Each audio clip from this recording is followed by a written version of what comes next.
वालेकुम प्यारे बच्चों। तो आज हम सीखेंगे दिनों के नाम उर्दू में। तो चलो मेरे साथ मिलकर पढ़ें। पीर पीर, मंगल मंगल,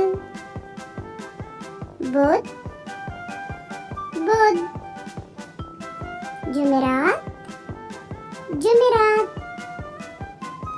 जुम्मा जुम्मा, हफ्ता हफ्ता, इतवार इतवार,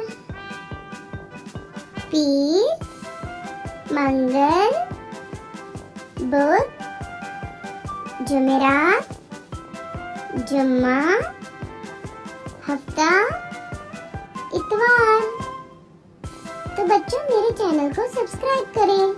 हफ्ता और इतवार का दिन छुट्टी का होता है।